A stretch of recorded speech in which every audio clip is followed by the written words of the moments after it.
Hi అండి, అందరికీ నమస్కారం. Welcome to straight talk media. Big breaking news. పాకిస్తాన్లోని క్వెట్టా నుంచి పెషావర్ వెళ్తున్నటువంటి జఫార్ అనే ఎక్స్ప్రెస్ ట్రైన్ని బలూచిస్తాన్ లిబరేషన్ ఆర్మీ హైజాక్ చేసింది. ఇంతకీ ఈ బలూచిస్తాన్ లిబరేషన్ ఆర్మీ ఈ జఫార్ ఎక్స్ప్రెస్ని ఎక్కడ హైజాక్ చేసింది అనే విషయానికి వస్తే, ఇది మస్కాఫ్, బోలన్, దాదర్ అనే ఈ 3 ఏరియాల్లో ఈ ట్రైన్ని పూర్తిగా ఈ బిఎల్ఏ మిలిటెంట్స్ వారి అదుపులోకి తీసుకున్నట్టు వార్తలు వెలువడుతున్నాయి.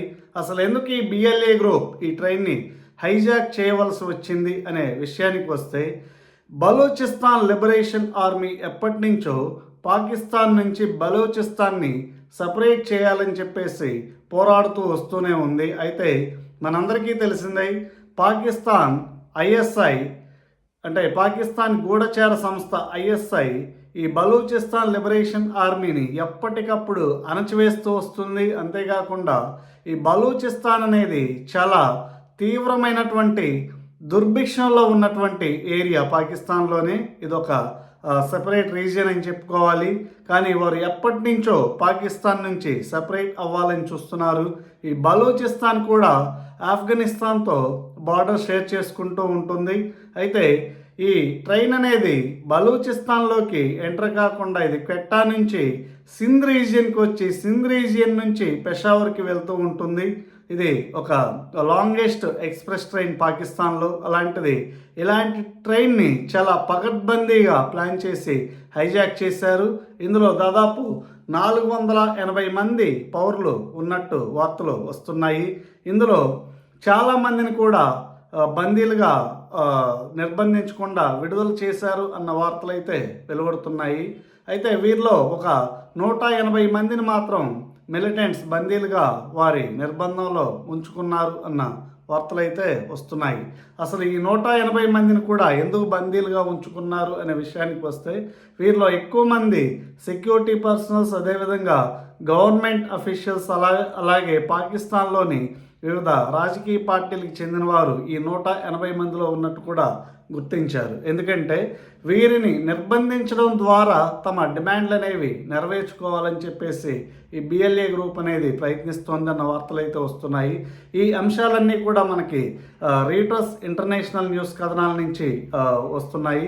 అంతేకాకుండా ఇప్పటి వరకు ఎక్కడా కూడా అసలు లైవ్లో ఏం జరుగుతుంది ఏంటి అనే విషయాలు అయితే ఎవరికి తెలియరాట్లేదు.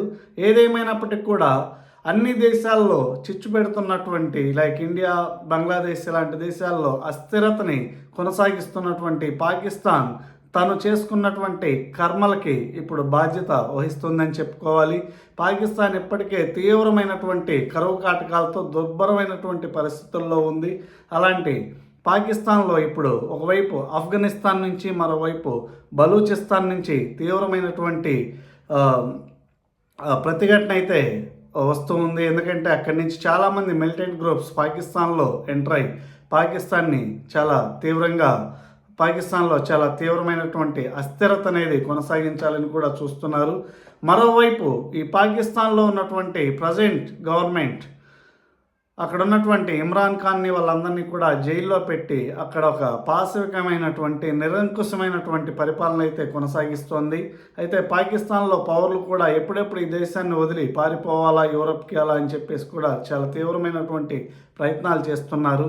అయితే వీరి రాకని గమనించినటువంటి యూరోపియన్ దేశాలు కూడా పాకిస్తాన్ వాళ్ళని రానివ్వకుండా చాలా తీవ్రమైనటువంటి జాగ్రత్తలు కూడా తీసుకుంటున్నాయని చెప్పుకోవాలి. ఏదేమైనప్పటికీ కూడా పాకిస్తాన్ ఇప్పటికైనా కూడా తమ తప్పులను తెలుసుకొని బలూచిస్తాన్ విషయంలో ఒక నిర్ణయం తీసుకొని వాళ్ళతో సంప్రదింపులు జరిపి ఆ ఇష్యూ అనేది రిజాల్వ్ చేసుకోవాలి. ఎంతసేపు ఇండియా మీద పడి ఏడవకుండా కాశ్మీర్ విషయంలో కూడా ఇండియాతో సంప్రదింపులు జరిపి అది పూర్తిగా ఇండియాకు అప్పగిస్తేనే పాకిస్తాన్ మనుగడ అనేది ఉంటుంది. అలా లేని పక్షంలో పాకిస్తాన్ ఫ్యూచర్లో పూర్తిగా ప్రపంచ పటం నుంచి కనుమరుగయ్యే పరిస్థితి అయితే ఉంటుందని చెప్పుకోవాలి. ఈ అంశం మీద మీకు ఎలాంటి అభిప్రాయాలు ఉన్నా కూడా కామెంట్స్ రూపంలో తెలియజేయండి. Thank you.